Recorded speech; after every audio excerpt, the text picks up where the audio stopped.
Bismillah. Nous demandons ta sagesse et ta miséricorde, ô Seigneur. Imaginons un instant que celui que nous aimons et duquel dépendrait notre bonheur nous dise : si tu veux la promesse de mon amour, je t'ordonne donc de t'aimer toi-même. Si nous sommes de vrais amants, ne deviendrions-nous pas donc encore plus amoureux et plus convaincus de la grandeur et de la beauté de cet être qui nous impose une telle condition en son amour? Et aussi, ne nous empresserions-nous pas de lui obéir en toutes choses? Eh bien, il faut savoir que lorsqu'un être cherche son propre bonheur, il n'est en réalité à la recherche d'aucune autre chose qui ne soit ce que veut pour lui celui qu'il aime de cette manière par laquelle il ne pourrait pas s'aimer lui-même. Et vous l'avez bien compris, cet être n'est autre que celui que nous appelons Dieu. Si je m'aime, il m'aime. Et plus grandit mon amour pour mon être, et plus il m'aime. C'est aussi à travers lui qu'il m'est possible d'aimer les autres, même dans leurs plus grandes différences, et que je suis poussé dans cet élan à observer tout ce qui se passe dans cet univers, à travers ce sentiment qui me porte, qui est ce qui me relie à toute chose dans cet univers.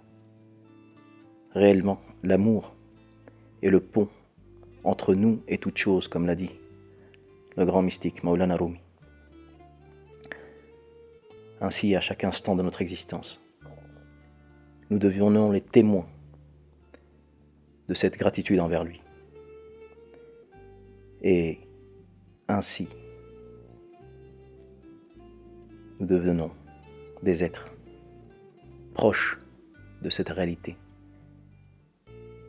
qui est le sens profond de cette vie.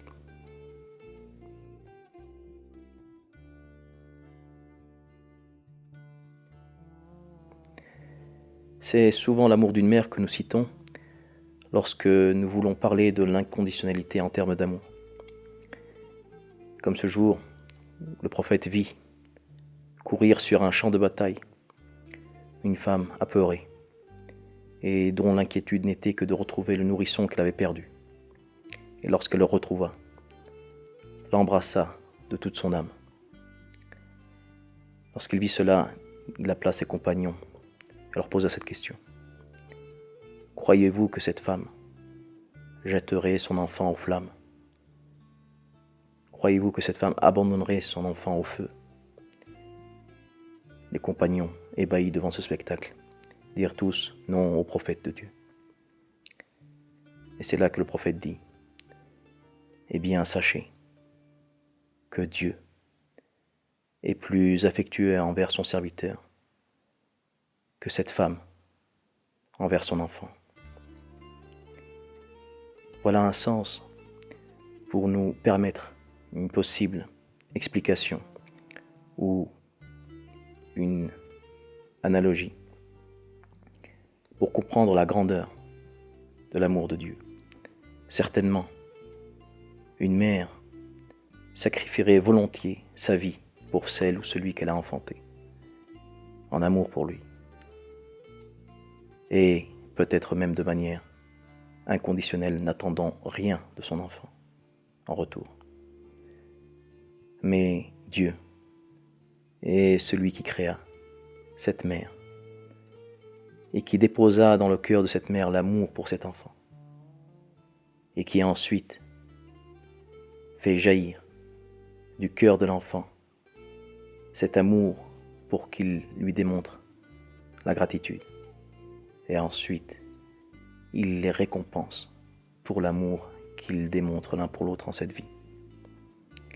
Oui, cela n'est que de l'ordre divin.